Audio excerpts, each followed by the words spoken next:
Ramasseur de volailles recherché. Exigence. Avoir de la grande dextérité. Être en excellente forme physique. N'avoir aucun problème respiratoire.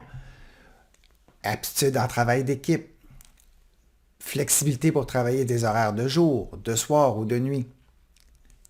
Que des exigences. Hein? C'est souvent ça qu'on voit dans les offres d'emploi. On demande et on ne parle jamais des bénéfices. Qu'est-ce qu'on a à donner, nous, à offrir comme employeur?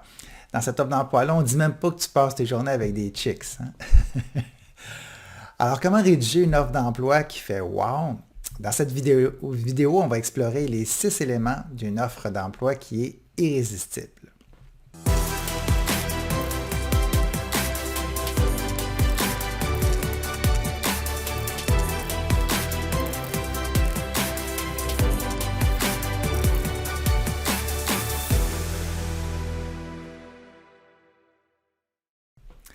Premier élément, on débute avec une question. Alors évidemment, l'offre d'emploi peut être sous différentes formes. Ça peut être une offre d'emploi qui est vidéo, ça peut être un PDF, ça peut être sur votre page web, ça peut être sur un portail d'emploi. Mais peu importe, on veut captiver l'attention des gens dès le départ en posant une question. Tu veux développer tes aptitudes en travail d'équipe ou en communication. Ou tu es à la recherche d'un environnement de travail sain et équitable. Donc, on veut vraiment attirer l'attention des gens en proposant quelque chose. Ensuite, évidemment, on présente le poste, mais pas juste le poste, mais aussi le but du poste. Donc, on est à la recherche de préposer aux bénéficiaires afin de donner du soleil, de mettre du soleil dans la vie des gens. Alors, la mission, mettre du soleil dans la vie des gens, fait partie de la description de poste. Ensuite, le troisième aspect, je l'ai dit tantôt, l'importance de mettre les bénéfices. Donc, on commence avec la question, on présente le poste et les bénéfices.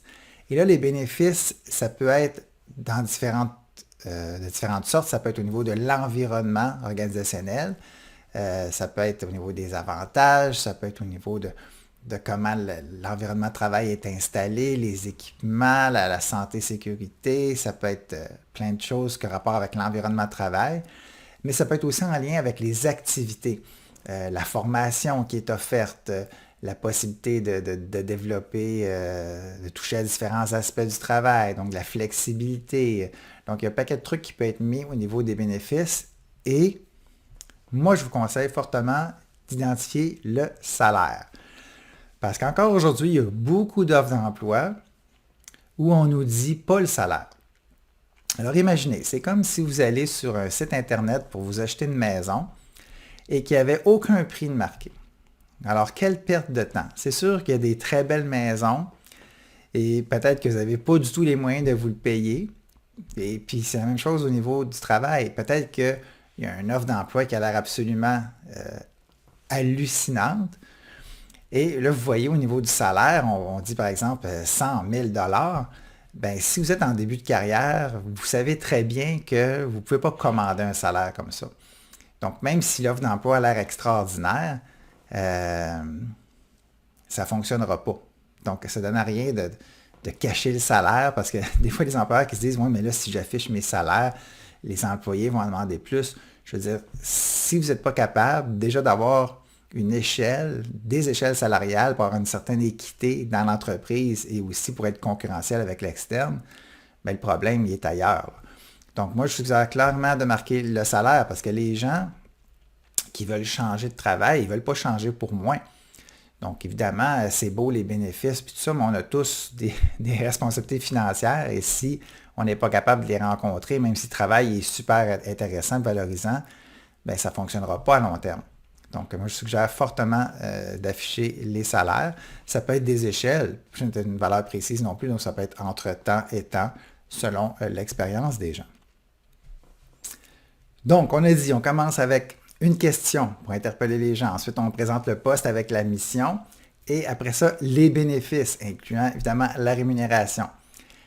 La quatrième étape, c'est de présenter les valeurs de l'entreprise. Donc, par exemple, on pourrait dire, tu te plairas chez nous si tu es constamment à la recherche de solutions, tu adores collaborer en équipe et tu sais respecter tes engagements.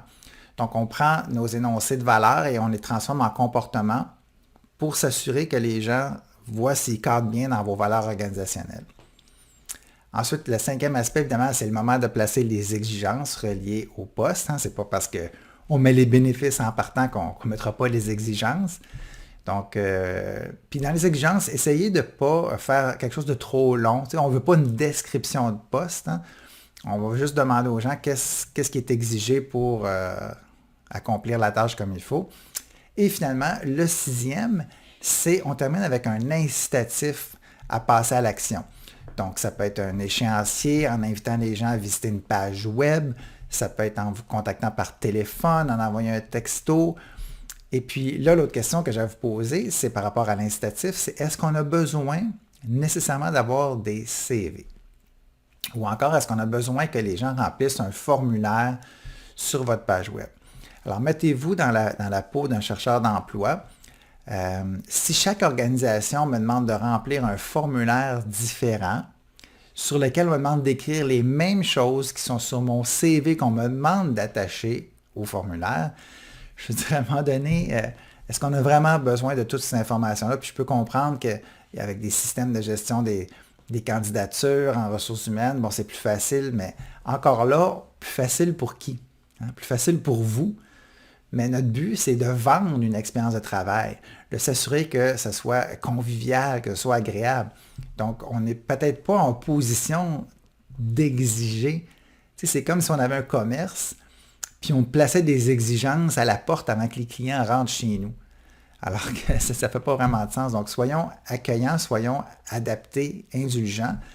Et puis, est-ce qu'on a vraiment besoin que les gens voient un CV s'ils ont déjà complété un formulaire? Ou à l'inverse, est-ce qu'ils ont besoin de compléter un formulaire? Ou peut-être juste des coordonnées? Est-ce qu'on a besoin d'avoir autant d'informations avant de prendre des décisions? Alors, je vous invite à y réfléchir et arriver avec des formulations d'offres d'emploi qui font vraiment un wow en prenant les 6 éléments qu'on a vus et en faisant vivre une expérience candidat vraiment intéressante aux gens.